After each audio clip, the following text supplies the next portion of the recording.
We're going on with, on this 42nd day, we're going on with the story of English. This is a long haul. There's 9 episodes. We're going into the 7th one now. And I was going to say, I noticed that on YouTube views it drops off gradually. You know, there aren't as many viewers that make it to the end as there are that start. But anyway, we're going on. This episode is called The Muvver Tongue, and it's largely about the speech of Australia, but also Cockney, and the two are related. I would ask you today to watch part 1 and part 2 of 7. It runs right along. I don't really feel as if it requires that much commentary. It's interesting, but it's unfamiliar to me now. This is far from American English. And I don't know, you know, Europeans, for example, or non-native English speakers who are not American, maybe they can understand better than I can, but I have some problem with with my equipment and what's on YouTube, understanding what they say.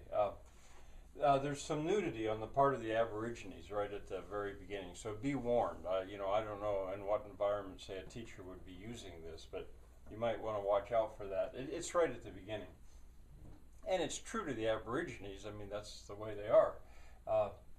Notice the bell ringers. When he comes back then to England, it'll be in the Aborigines, but then he's going to come back to England, to London to start the whole story, really.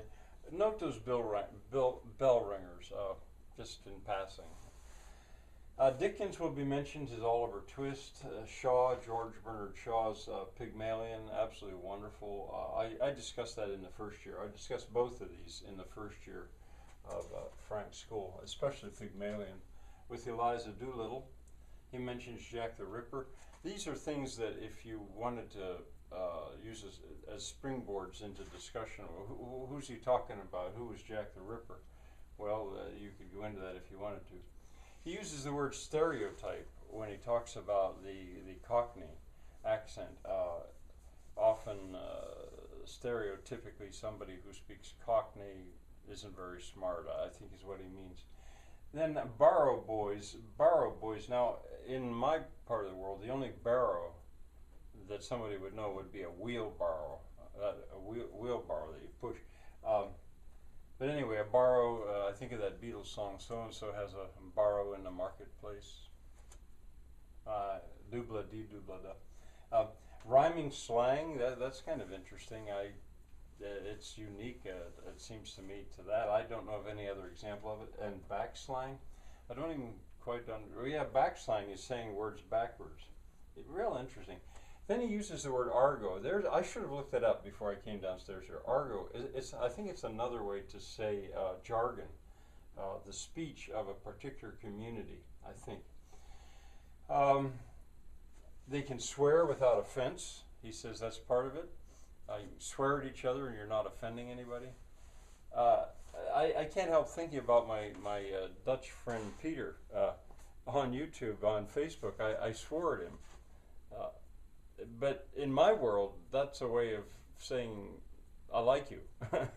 You know, it doesn't, you can swear at somebody if you know them well enough. It's almost a friendly thing to do. So I could relate to that, but I'm not so sure it works. I don't think it works in German.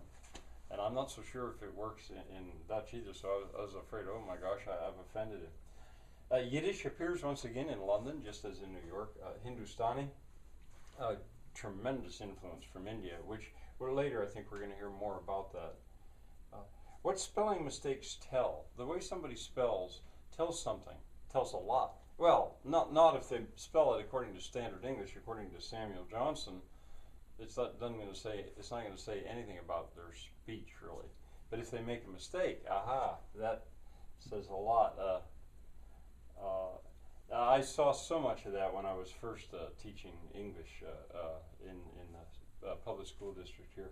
He mentions Jonathan Swift. These are famous authors. He's the author of Gulliver's Travels. And Samuel Johnson, who compiled the first English dictionary. All right, well, on you go. See you tomorrow.